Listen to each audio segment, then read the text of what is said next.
Joshua Miller here from Warrior Concepts, and we're here with this week's Warriors Whiteboard Wednesday. So, before I jump into things, right, for those of you who are live, if you're watching the recording and you're after the week of July 12th, 14th, that kind of thing, right? This normally feeds into our Friday virtual training, right? Kind of that class springboards off of what we're doing here on Wednesday. So, for this one, I actually have to be out of town. So this Friday's class still going to happen, but one of the senior teachers here at the Academy, Shidoshi Whistler, who's a seventh dan, something like that, right? Sixth dan, I think, who's been training for well over 21 years, will be covering that class. All right. So anyway, let's jump into this, right? We are looking at going beyond kicking. All right. So in our usual fashion, we're going to start with taking a look at some problems that could come up, right? Of course, right, kicking is one of those things that, like weapons, right? It doesn't necessarily have to be just in ninjutsu, right? Weapons or kicking within the martial arts, people just kind of gravitate to that. And what it seems like to me is the fancier, the more cool the kick, right, the more the allure. But if we're focusing on jisen, right, real combat, right? We've got to pick and choose our battles, right? And we want to keep things simple, right? For anybody who knows from way back in the day, there was a super kicker, right? This guy's name was Bill Wallace, right? His nickname in the fighting arenas was Superfoot, right? This guy could kick high, could kick fast, and all that. Well, he ended up having a column in Black Belt Magazine, for those of you who know what magazines are and not just online stuff, right? He had a column, and one of the very first articles that he wrote that I actually encountered was actually discussing why he would not be doing the same kind of kicks he did in a competitive ring in a back alley against somebody who was trying to beat, break, or kill him, okay? And the main premise was they're just not safe, okay? Doesn't matter how fast he is or anything like that. There's way too much stuff that goes on in a street survival situation that's not allowed in the ring, right? So people can develop a false sense of confidence. A lot of the comments that come out on my videos have to do with the fact that I couldn't last multiple 2 or 5 minute rounds. I don't need to, okay? And for those situations where people might think that I do, right? That's why I'm almost always armed, okay? But anyway, right? So we have to remember that we're coming at this from a perspective that's very, very different from the fighter, okay? That doesn't mean that we're not using fight techniques, but again, how are we defining that realm, okay? So we will be talking a little bit about kicking, but what I want to do is what we're really taking a look at today is the use of your legs and your feet for more tactically, right? For more tactical and strategic purposes than just throwing kicks, okay? So let's take a look at, we're going to start by taking a look at the problem with kicking, right? And I know this is going to rub some people the wrong way. I don't care. But that's just the way it is, right?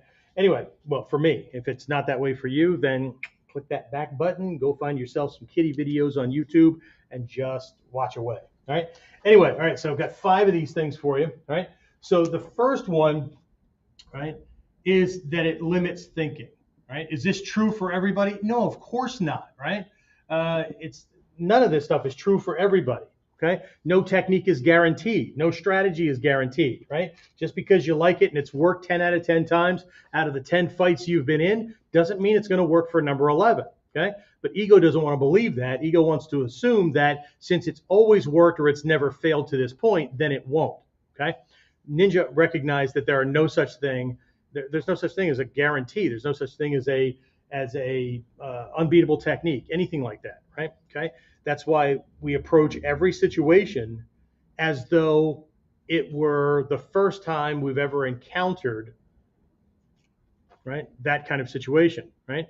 Does that mean that we don't have experience with the same thing that we can bring forward? No, of course not, right?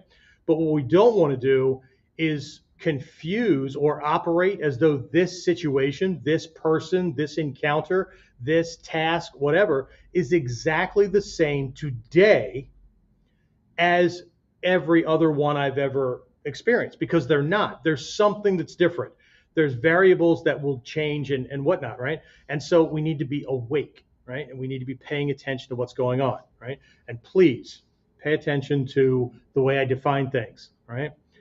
In the context of our philosophy from our Mikyo and things like that, right?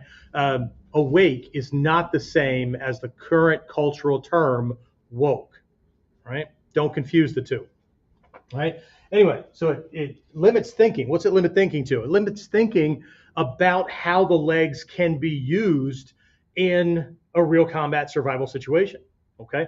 So, and people tend to gravitate toward favorites, right? So it gets even more limited from there, okay? Typically, kicking has much larger movements, okay? Which, I'm just going to paraphrase, right? So larger movements. So what ends up happening is the body does more, right, to throw it out. The way most fighters that I've encountered, or most arts that I was involved in, through kicks. Again, this is coming from my personal experience. Typically the way kicks are thrown is that the body is used for distance, range, and the legs are used for power. Okay, not a bad idea, right? But when we concentrate effort in the limbs, the torso has to lock down or do certain things to allow for that movement. Okay, in Ninpo Taijutsu, in Budo Taijutsu, in ninjutsu in general, right? Okay, there's a whole thing about using the term ninjutsu when we're just talking about one aspect of it. But either way, okay, we don't put a whole lot of effort and energy into our legs when we're walking, right? And we're not going to do the same thing when we're kicking, because kicking is an extension of walking, right? A kick is an exaggerated or redirected walking step, okay? So anyway, again, most kickers use the body for balance or for distance and leg for power. Ninja do it the other way around, okay? So let's see, number 3, okay? It exposes you to counters. To counters, okay? Counter techniques, okay? He could catch your leg, right? Now you have a balance problem because you're only on one leg and he's on 2, right? He can lift your leg, move it around, control your torso, those kind of things, right? I did a YouTube short on a long range kind of a roundhouse kick defense, and I pulled a clip knife and just let the person cut their femoral artery. Okay, so you're exposing life-sustaining systems, right? In a real combat situation, not a contest with rules. In a real combat situation, you need to protect your life-sustaining systems, right? So we're going to protect anything on the inside of the arms, inside of the legs, right? The major joint openings, right? Hips and shoulders and whatnot, and the neck, because if they get attacked, then you bleed out, right? Or you drown in your own blood, right? Does that mean we're not? No, of course not, right? So postures are going to be very, very different. We're not going to be square forward with everything open. Things are crossing and they're in positions because we're protecting life-sustaining systems, okay? Doesn't mean he can't get to them, but what we're doing is making it more difficult for him to get to them, okay? When we're throwing a lot of kicks, or we're throwing certain types of kicks, we're on one foot, right? We're extending things, right? The femoral arteries, right, come through your hip joint and down through the legs all the way down to your ankles. Those 2 arteries alone, right, can swell big enough to hold all the blood in your body. You don't let those things get cut because you will bleed out. The heart doesn't even have to pump the blood out. Gravity will take care of it for you, right? You will bleed out before the EMTs show up, if you're not dead before the 911 call is even placed.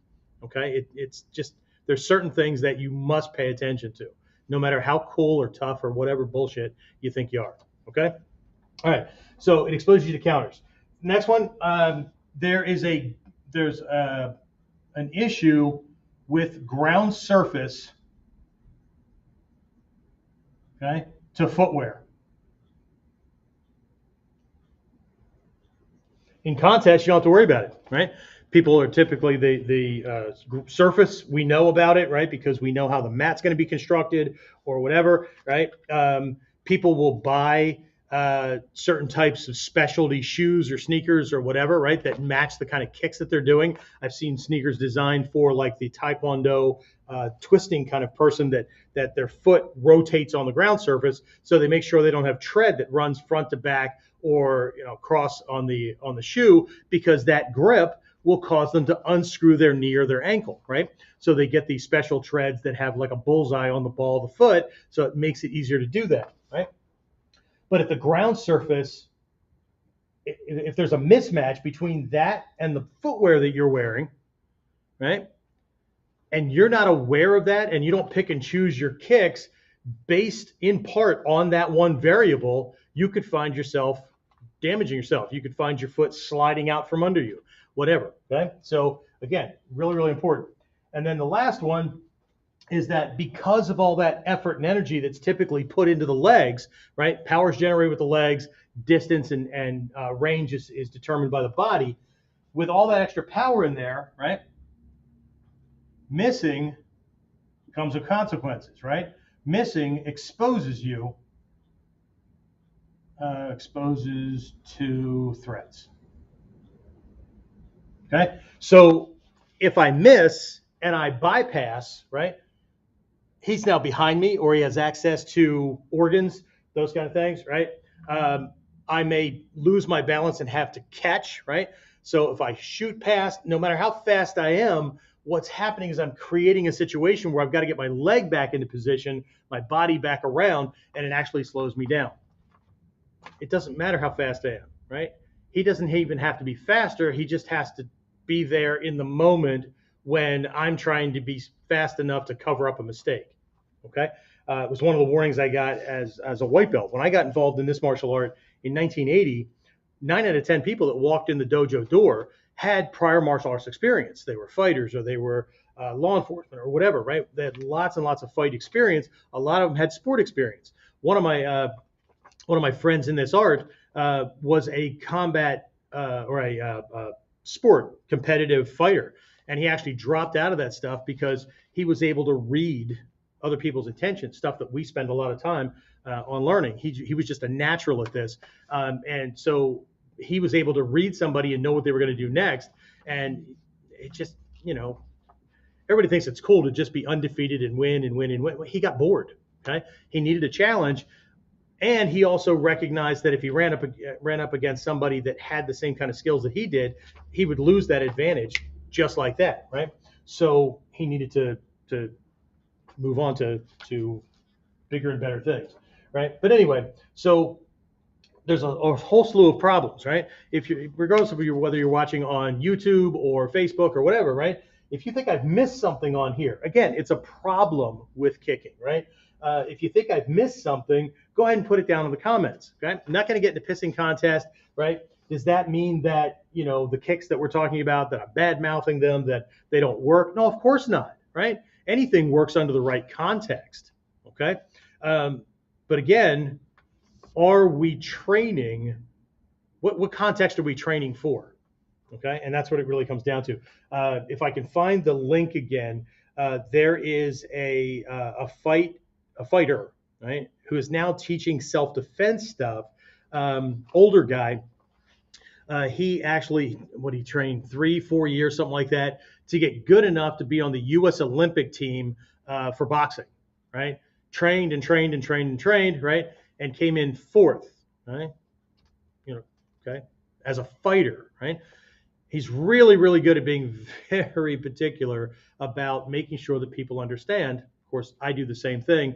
Nobody has to listen to us and nobody has to believe us, but makes a really big point about the difference between training as and training as an instructor, fighters, and training as and training self-defense practitioners. Okay, it's a completely different thing. In his academy, right, I don't have this kind of thing. We focus on this. In his academy, they have a whole section to train boxers, to train fighters. And they have a whole section for training self-defense people. And those two don't mix, right? Because they're two completely different worlds, And that's coming from the perspective, just like Bill Superfoot Wallace, right? He was a fight competitor, right? Taekwondo, blazingly fast kicks, very powerful and all that, right? But when he moved into the realm of teaching self-defense, these guys are very, very clear that one is not the other, okay? Because the realm is completely different, right? One loaded with rules, one no rules, all kinds of things, right? Okay. So anyway, problems, okay? So the solution, one solution, right? And again, I'm not here to tell you what to do, but one solution would be to explore different ways, okay? It's a really good idea to be able to use your legs for self-defense, for fighting, right? It gives you twice as many weapons, just body-wise, if we're just looking at limbs. Instead of just using the arms and the forearms and elbows and fists and things like that, right? You now double the kind of things that you can use because now you've got your legs and feet involved, right? But if we just stick to right here, right? If we only think about using our legs when we're going to kick, right? I think there's a lot of missed opportunities. Right? As a matter of fact, I'm going to give you 8 tactical uses of your legs and feet. Okay, and if we have time, I've got 2 bonuses that I've got in reserve. So if you stick around to the end and we've got time, I'll add 2 more to that. But anyway, so I'm not bad mouthing kicks or whatever, but it tends to limit options, right? And there's one thing that Ninjutsu, I believe, gives more than just about any other system, and that's why people go around and keep mixing systems, right? And they keep, they train over here, and well, now I want to learn how to do locks and throws, so I'm going to go train over there and do that. Now I want to learn how to do ground fighting, so I'm going to go over here and do this, right? Ninjutsu already has all these options, okay?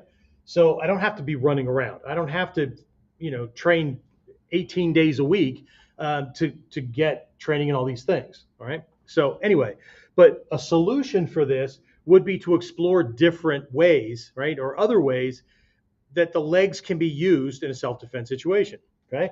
But before we jump all the way over there, okay, let's take a look at a little bridge thing here, because mindset is everything. Mindset is everything, right? Let's see. I'll use red for this one. Okay. So what I want to take a look at is this idea of ninja fists. Put that in quotes, right? But, okay, we're really talking about ninja weapons in general, okay? And there are 3 perspectives that we have on these, okay? There's 3 perspectives. What I mean by that is that every fist or weapon has 3 uses. Okay, not 3 ways to strike or whatever. Okay, one of the questions that my students have to answer in the knowledge part of their training as they advance, I'll name a fist and I'll ask how many striking surfaces on that fist. Okay, because the more striking surfaces they're aware of and the more they train with, the more they will intuitively just use them as they go. Okay, so how many striking angles? Well, there's always 9. Okay. And again, that's not for today. But anyway, so what we're looking at here is that, well, let's just do it. Okay. So one perspective is for striking. When we think of fists, we think of hitting. Okay. So this is the obvious. Okay. In ninjutsu, in ninpo, coming from our Mikyo and whatnot, there are always 3 aspects to any given realm. Okay, there's the obvious, the non-obvious, and just all kinds of things, right? Okay, so striking, right, is obvious. Okay, so if I had this, let's see, let's pick one instead of just a fist this way, right? Let's do Chuck. Yeah, no, we'll do this. That's fine. Okay, so fist, right? So there's lots of striking surfaces, but we just think of hitting, right? It's just the obvious thing, right? There is the fist can be used for grappling. Okay, grappling, levering, that kind of thing, right? So somebody grabs my wrist, right? And I can't hit them with this thing. They're pinning it down, right? But I can make that fist and bring the knuckles up into these nerve centers, right? Or around to the outside to press into the radial, but whatever, okay? So let's do my little motorcycle movement there, right? And catch those things, right? Well, yeah, but what if you can't? Well, then I can't with that one because of the way they're grabbing me. But these are potentials, okay? And the more these perspectives I have operating for any given fist, the more options I have in a given situation. The more options I have in a given situation, the greater my chances of success, okay? And that's what it all comes down to, right? So we have striking, we have grappling, right? So grappling is the non-obvious, right? Okay. Let's see. If we're looking at, let's see, the shito, right? The kitenken in Gyokoryu, shito, just generally knife hand kind of thing, right? That translation really throws people over or off, right? But I can use it for striking, right? This kind of thing, right? I can turn it into a shitanken, right? Without even changing the fist. Most people think of a shitanken this way, right? But without even changing the fist, right? I can go from here to just popping my fingertips into it. I don't have to change anything, right? It's also from the Togakure school, right? This is close to what the Togakure Fudoken looks like, right? Which is this way because of shuko, right? You have hand claws in here. You can't do this, right? So with a shuto, it hit, right? That kind of thing, right? So if I modify how the thumb is, now I have a kopoken, right? I can strike with the tip of this knuckle, that kind of thing, right? For grappling, right? I can just lay it in place and then form that fist, right? To apply pressure to kyusho, right? That kind of thing. And then number 3, we'll stay with the shito at the moment, right? So number 3 is utility purposes. Right? Utility purposes, right? So utility could be just about anything, right? When it comes to the Fudoken, right?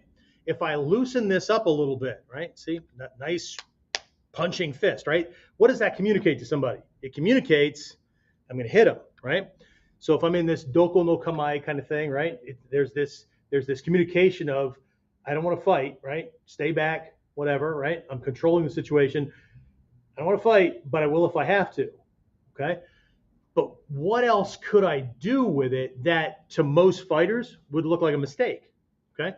What I can do is soften the fist so it looks like I'm holding something in my hand. Of course, I'm not, right? But what does it look like when you've reached into your pocket and grabbed a bullet, handful of change or a bunch of dirt or grass or whatever, right? It's not this because there's no way to hold anything, okay? There's no space. But if I hold this in a way that looks like, right? So we explore, right? We investigate, we study what certain things look like. If I hold it like this and I go to this doko and I move my hand this way, right? Now it looks like I've got something in it and I'm looking to throw it at the person, okay?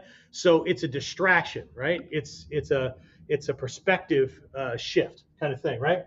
Let's go back to the shito, okay? So striking, right? Grappling kind of things, whatever, okay?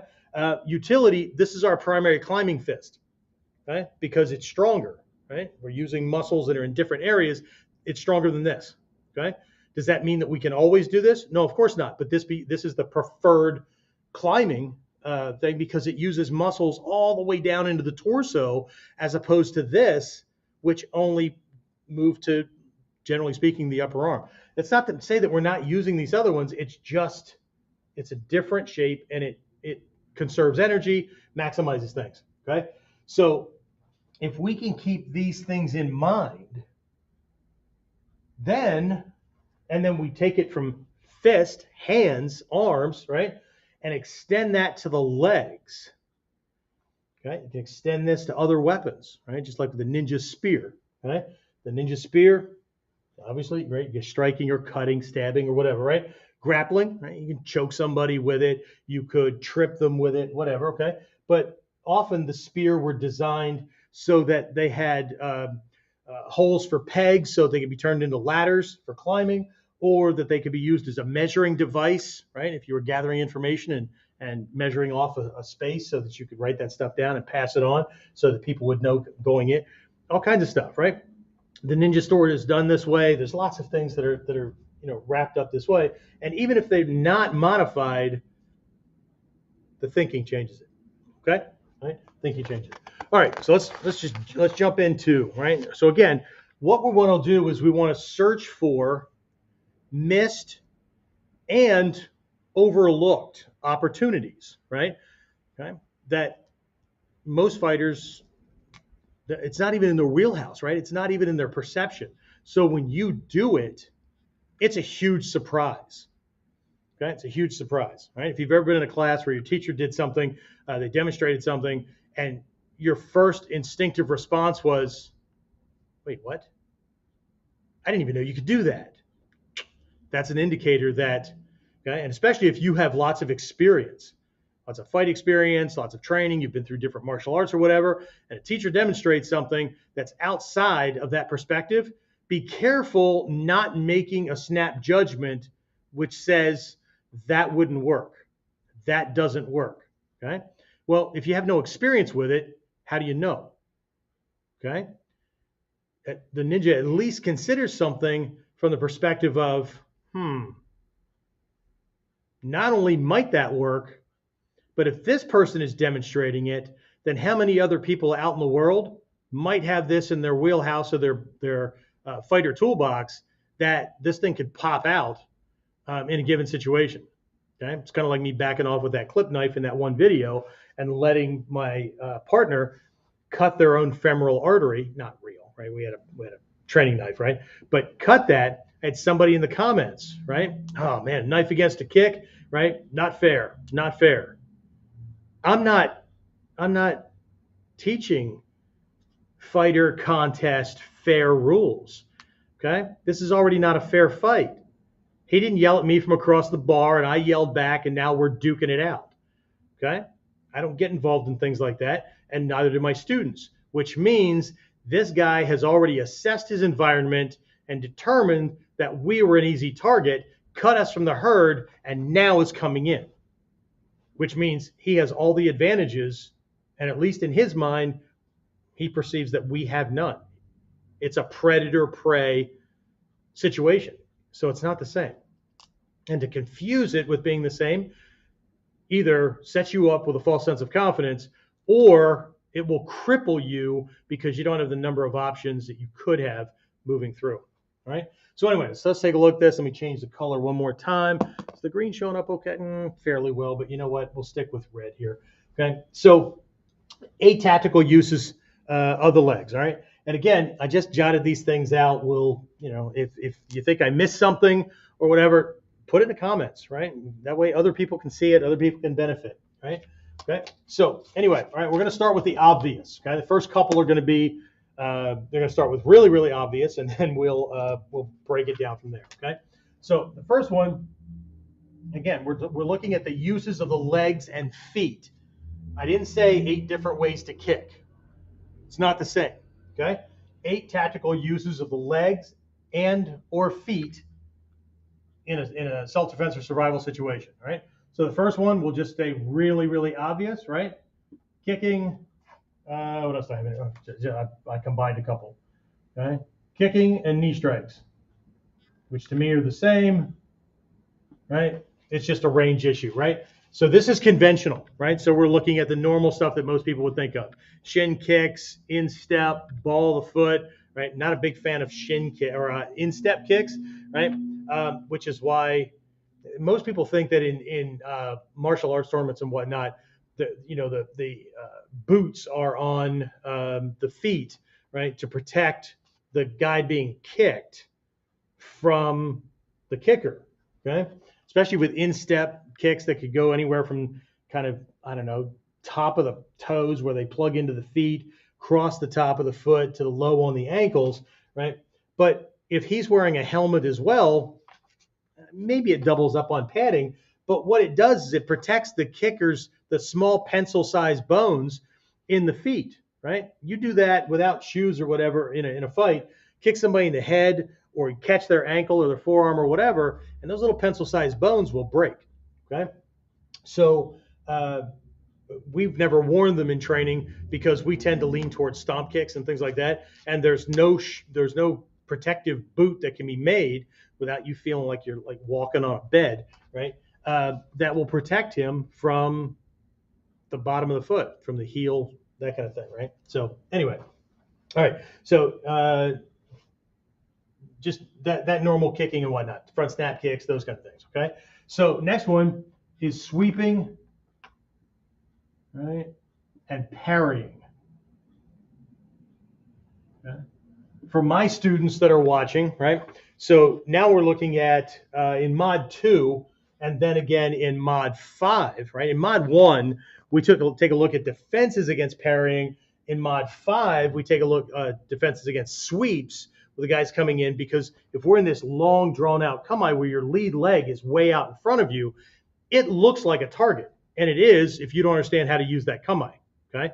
But anybody that's a kicker that I've ever done that to, the first thing they do is they point out how that lead leg is a weakness and it's bullshit because it's easily swept, except that 70% of my weight's on my back leg. So when he goes to sweep that leg, it's easy to pull. It's bait, right? But so we're working with that because in mod 5, we have that Hicho no Kamae where you're on one leg, right? Okay. But parrying, starting in mod 2 and then again in mod 5, see if I can back up here far enough, right? We have this kick counter where you shift to clear and then bring your leg up just like these circular counter strikes, right? To parry it out of the way, and then you can move into that opening that you created, right? Because you're destabilizing, okay? Okay, so sweeping and parrying, right? Stomping, right? I already talked about that, right? Using the bottom of the foot, the heel, right? That kind of thing. Stomping, again, I doubled up on a bunch of these things. And there's also the chopping, okay? Eventually down the line, right, you will figure out, hopefully on your own if you train long enough, or you get enough of these lessons, or you just stick it out long enough to get to the lesson. Anything that you can do with your hands, you can do with your feet, okay? So palm strike, heel stomp kick, right? That kind of thing. You know, what about punching this way? Well, see, we have a ball of foot kick, so it's as close as you're going to get, right? Because if you curl your toes this way, you're going to have a problem, right? But within reason, right? So we have the shito knife hand, okay? So you can turn the foot sideways. A lot of people do it by leaning out and then extending the kick out with a range, right? I typically do these once I lay somebody out and they're down, and then I'll turn my foot sideways and chop down on the weak, thinner parts of the leg bones so they can't get up to chase me, okay? In a ring, that would be a disqualifier, okay? But I'm not worried about being disqualified. I'm worried about not being killed, okay? Or some people would say, and not worried about not being killed, okay? Which I thought was a man skirt, but either way. All right, so number 4, okay? Stabbing. Okay, so we can do this with the toes or the back of the heel. Okay, back of the heel, right? So obviously, you know, stabbing in, that kind of thing, right? Or take the back of the heel, that little Charlie Brown little extension off the back of the foot, right? And it's just a chisel, right? You come down on something with it that way. Okay, let's see. This is something that my mod 5 people have a lot of, right? We have combination kicking. Combination kicks, okay? What this is throwing 2 or more kicks during the same engagement with the attacker's body without putting your foot down in between them. Okay? And I don't mean kicking while I'm dancing in a circle. It's not that. I mean, let's see, I shift out of the way. I do a hooking heel kick to the inside of his knee that destabilizes them. And then I do a ball to foot kick to the other leg to knock that knee out of position. Or based on angle, I do that hooking heel kick and then bring a shin kick up to his face, right? Because that would have brought him down this way. Shin kick to his face, and then I stomp down on his foot as I'm putting my foot back in. I might move out of the way and stomp down on his foot. That both breaks the bones of the foot and pins him in place. And then I bring the opposite leg in as a knee strike to the side of the knee to do a Joe Theismann, right? Just blow that knee apart sideways, okay? All right, number 6, right? There's leverage, okay? Leverage, okay? And there's, I broke another part out here a little bit. as we go. But there's this technique that we have, ashikage, right? Shadow leg. So grappling situation, or after I'm ducking a punch or whatever, I could shift my leg in so it crosses his, right? And then I'm taking up the same space his leg was in, and then I just sink. And by sinking, it causes my knee to lever his leg, right? Drop him to the ground, or at least destabilize him enough. Okay, if we go back to kicking combinations, I can do that quickly. Boom, straightens out his leg, and then I can pick up my leg and stomp down through that now straightened leg. That's like a broomstick leaning up against the wall. Okay, so we have this ashikage in mod 1, right? So if I go down through this stuff, what I have on here, the sweeping, parrying kind of things, mod 1, mod 2. Stomping is mod 2, mod 3. Chopping side edge of foot, we start mod 4, mod 5, going into first degree black belt. Stabbing with the toes is mod 4. Combination kicks is mod 5. Leverage is mod 1. Whew, right? So they're all over the place. All right. So let's keep going with this. All right. So let's see. Then we have, we call them finishing. Finishing. Okay. It could be kicks, it could be stomps, it could be whatever. Okay. So while it could be the same as a stomping kick, I'll give you a for instance with this, right? In ninjutsu, there is a concept. There might be a technique named for this, but there's a concept. It's called rakurai, right? Rakurai, Rakurai. Rakurai generally translates, or roughly translates, to mean something like thunder from heaven. Okay. And what that is you take somebody down, or you drop them against something. Could be a piece of furniture, could be hood of a car, whatever, right? You drop them, and what you do is you're using not just your whole body, but you're dropping your body weight on a knee, yours, right? You're going to drop to a knee or an elbow or something like that, but half or more of your own body weight is on that point, is on that knee, okay? So, but I could do it with a hip, right? I could shift in and it just drop quickly so that the upper part of my thigh bone, right, lower on the hip, right, punches him to knock him toward the ground. The rakurai, right? I do a throw, drop this guy, and then again, just like I talked about the stab and the stomping, right? Bring him down, boom, break something so he stays down. Could be I brought him down and then I just reshift and bring a toe stab in, or ball the foot or anything like that to the temple or something that's going to knock him out, that kind of thing, right? But this might not be a kick, okay? Might not be a kick. I could just put my foot on a Kyusho, on a nerve center, femoral artery, weak part of a bone, part of an arm, that kind of thing, and then roll my foot so that it gets into a position where it hurts like hell, right? So it's a crushing pressure, but I'm not literally kicking. I'm not literally impacting, right? Stepping on it and then shifting. It could be a finger, right? It could be where I've got one foot behind his head and my other foot's in front of his face. He's laying sideways and I turn my foot sideways so my heel shifts his nose out of position. Those kind of things, right? I could step on his ear, whatever. Okay? It's just, right? I could step really close to him and pin skin to the floor. So it's like a pinch, okay? That kind of thing, all right? And then number 8, locks, holds, restraints, okay?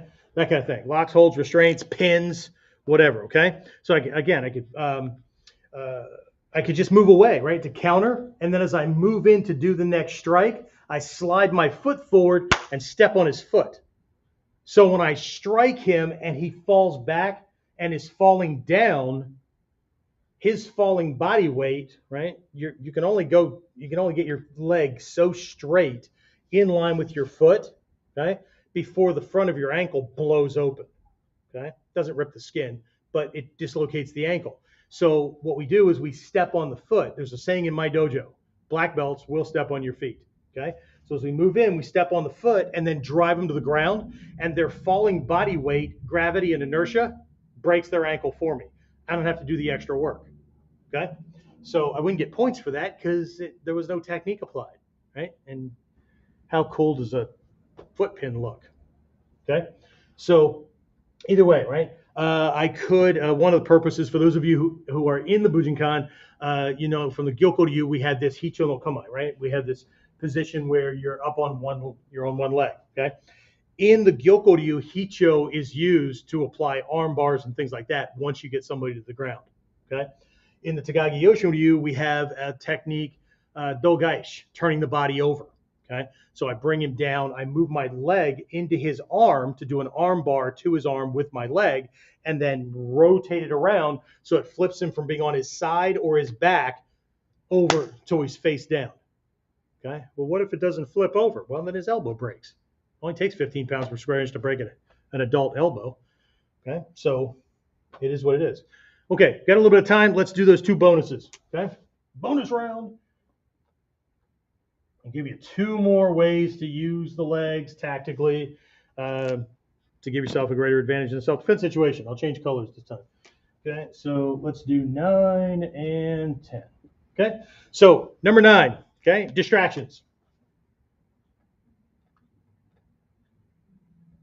Distractions. Okay, we've all either been or have seen that Taekwondo guy who's shifting and keeps lifting that leg, pulling his pants up and whatnot, right? Okay, he's eventually going to kick us with that leg. We just don't know which angle it's coming from. So is it a distraction or is it either way, right? It's there to confuse us and whatnot, okay? For our Mod 2 guys, we have kata out of the first scroll in the Koto school called shiaku, right?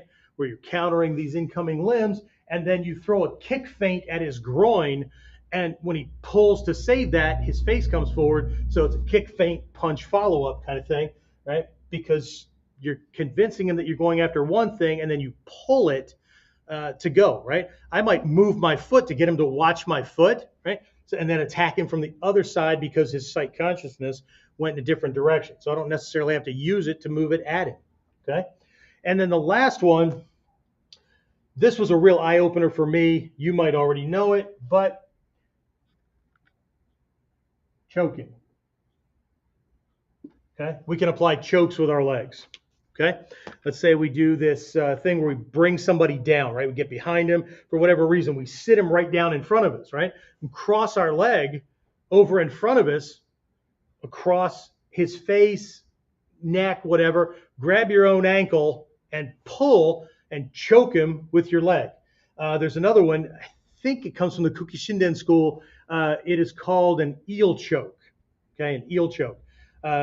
Eel is unagi, right? It's a really popular dish in Japan. But if you know anything about eels, they're just these quiggly little freaking things, right? So if you throw them on a fire to cook them, right? But if you've ever seen unagi, they're just like nice and straight and whatever, right? Well, how the hell do you make that happen? Well, what you do is while the eel's doing its thing, right? You take a bamboo skewer and run it through its gills.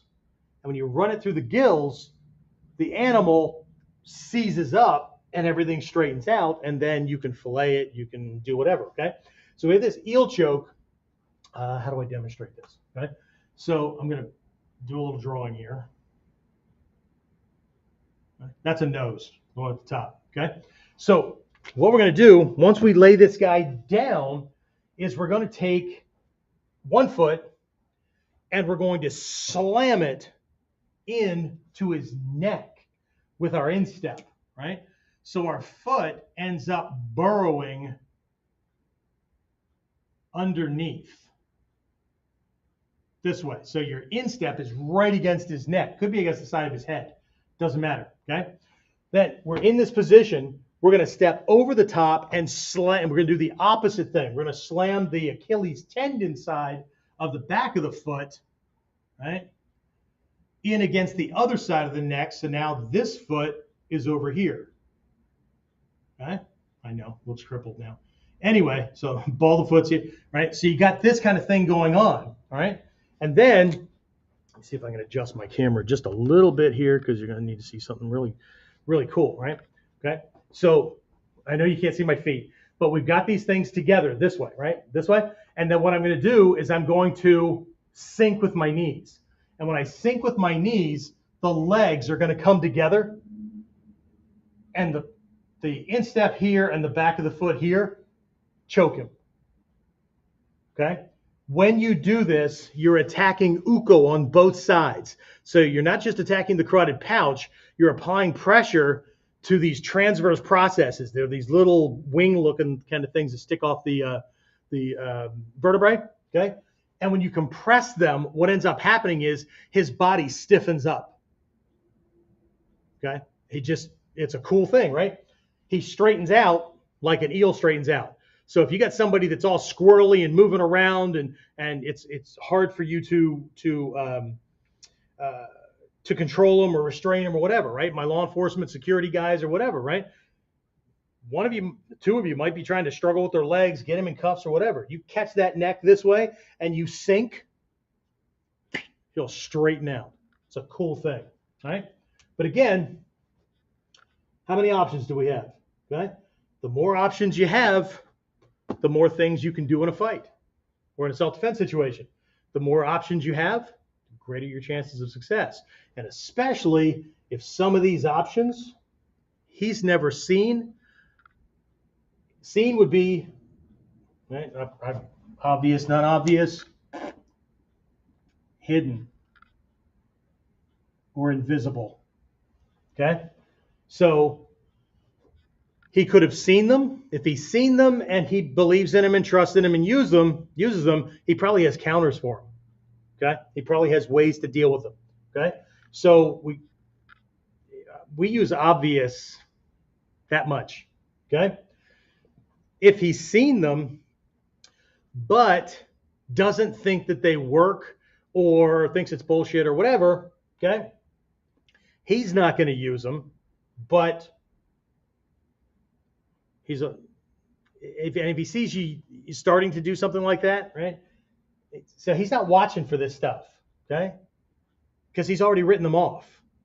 Okay, it's bullshit. Anybody that does that, right, doesn't know what they're doing. Okay, but any options that you have that they've never even thought of. Okay, so utility for legs and walk or legs and feet, right? Most the people don't even think about walking. Okay, but if I just walk around and step on skin and pinch it, right? Who does that? And besides that, he'll perceive it to be an accident. And while he's distracted trying to get out of that, you can be doing other things. Okay? So again, there's nothing inherently wrong with kicking, knee strikes, anything like that, right? But there are problems. Mastering any skill or technique is only half. It's not really mastery. That's me since they've talked about this with weapons a lot. Okay? Knowing how to use any fist, any technique, any weapon, whatever, is only half of the mastery process. The other half is knowing how to escape it. So what am I creating for myself, right, when I do any given thing? Right? And God help us if we're so focused on certain things or we're so focused on our favorites that we can miss tons of opportunities where we could have done these other things, but I didn't think that was worth studying, or I didn't even know I could study it, or whatever. Okay. So anyway, that's what I have. Right. Let me know in the comments if you've experienced the eel choke. Okay. Or if you'd like to see it done. I'm sure I have at least one student at the dojo that would be a sacrificial lamb to laying down, so I could show you how an eel choke is applied, right? Eel choke is actually dojime, right? So for most people, they know dojime as a torso choke, right? Where either you're down on your back or we have one where you jump up, wrap your legs around, and then scissor, right? Do, torso, body, jime, choke, to ring, constrict, right? So the first time I heard dojime, my brain went straight to that one. And then I was taught this one, dojime, eel choke. Okay. So anyway, and even if you're not going to contribute to the, I missed something or whatever, put a comment in. What was your biggest aha moment? What was your biggest surprise, right, out of this list? Okay, that's it. This wraps up another Wednesday's Whiteboard Warriors Whiteboard Wednesday. That's it. Okay, so we're going to do more. Again, Shoshi Whistler's covering for me this Friday coming up. So he's going to be working on kick combinations and peppering some of this stuff in with this Friday's class. So if you want to see real world examples of a lot of this stuff, not tournament, flashy competition kind of stuff, but practical kind of things. Like, what if you were wearing 2/3 of your body weight on your body? You're carrying somebody you're trying to save. You're wearing combat armor. You are wearing a utility vest or whatever based on law enforcement or whatever. And you had to do these things, right? There's certain things that are just not going to work. Okay. Yeah, I'll just drop Granny and then hope I don't throw him on her or trip over. Yeah, no, maybe you can't. Okay. Maybe you can't. Right. So how do we do this stuff? Right. You know what? I'm going to save what I just thought for another session. I'll not belabor this.